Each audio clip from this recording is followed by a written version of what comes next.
നമുക്ക് ഒരുപാട് റിക്വസ്റ്റ് വരുന്ന ഒരു കമന്റ് ആണ് കേട്ടോ. എന്താണെന്ന് വെച്ചാൽ ഇൻസൈഡ് ഒന്ന് കാണിക്കണേ കേക്കിന്റെ, എങ്ങനെയാണ് നിങ്ങൾ ചെയ്യുന്നത്, ഫില്ലിങ്സ് ഒക്കെ എങ്ങനെയാണെന്ന് കേട്ടോ. അപ്പോൾ ഇതൊരു ടെൻഡർ കോക്കനട്ട് 5 kg വെയിറ്റ് വരുന്ന 3 ടയർ കേക്കിന്റെ ഇൻസൈഡ് ഫില്ലിങ്സ് ആണ് കേട്ടോ കാണിക്കുന്നത്. ഇതിന്റെ ഡീറ്റെയിൽഡ് വീഡിയോ വേണമെങ്കിൽ ഞാൻ ഇതിന്റെ ഷോർട്സിൽ തന്നെ ടാഗ് ചെയ്തേക്കാം, ഒരു ആരോ മാർക്ക് ഉണ്ട്. അപ്പോൾ അതിനകത്ത് ക്ലിക്ക് ചെയ്യുവാണെങ്കിൽ നിങ്ങൾക്ക് ഫുൾ ഡീറ്റെയിൽഡ് ആയിട്ടുള്ള വീഡിയോ ഡെക്കറേഷൻ ഉൾപ്പെടെ കാണാം കേട്ടോ. ഈ ഒരു കേക്കിൽ നമ്മൾ വെറ്റ് ചെയ്യുന്നത് കരിക്കും വെള്ളം വെച്ചിട്ടാണ്. അതേപോലെ തന്നെ ക്രീമിലും കരിക്കിന്റെ പൾപ്പ് ആഡ് ചെയ്യും.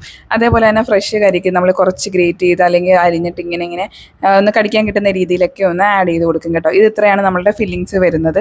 കരിക്ക് ചൂസ് ചെയ്യുമ്പോൾ നല്ല സോഫ്റ്റ് ആയിട്ടുള്ള കരിക്ക് ചൂസ് ചെയ്യാൻ നോക്കണം കേട്ടോ. തേങ്ങ പോലൊക്കെ ഇച്ചിരി കട്ടിയുള്ള കരിക്കാണെങ്കിൽ നമ്മൾ ഉദ്ദേശിക്കുന്ന കണക്ക് ആ ഒരു ടേസ്റ്റ് കരിക്കിന്റെ കേക്കിന് വരില്ല. ഫില്ലിങ്സ് ഞാൻ അത്യാവശ്യം നല്ല റിച്ച് ആയിട്ട് തന്നെ കൊടുക്കുന്ന കേട്ടോ, എല്ലാ ലെയേഴ്സിലും കൊടുക്കും. ഇതിന്റെ ഡീറ്റെയിൽ വീഡിയോയിൽ ഞാൻ ഇതിന്റെ പാൻ സൈസ് കാര്യങ്ങൾ എൻ്റെ വെയിറ്റ് എല്ലാം ഞാൻ പറയുന്നുണ്ട് കേട്ടോ. അപ്പോൾ വേണ്ടവർക്ക് ആ ഒരു ഡീറ്റെയിൽഡ് വീഡിയോ ഒന്ന് കണ്ടു നോക്കാം കേട്ടോ. അപ്പോൾ ഇതിന്റെ ഫൈനൽ ലുക്ക് ഇതേപോലെയാണ് കേട്ടോ. ഫുൾ സെറ്റ് ആയിട്ടുള്ള ഒരു കേക്കാണ്. പോപ്സ്, സിക്കിൾസ്, കപ്സ് എല്ലാം കൂടിയിട്ടുള്ള ഒരു കേക്കായിരുന്നു കേട്ടോ.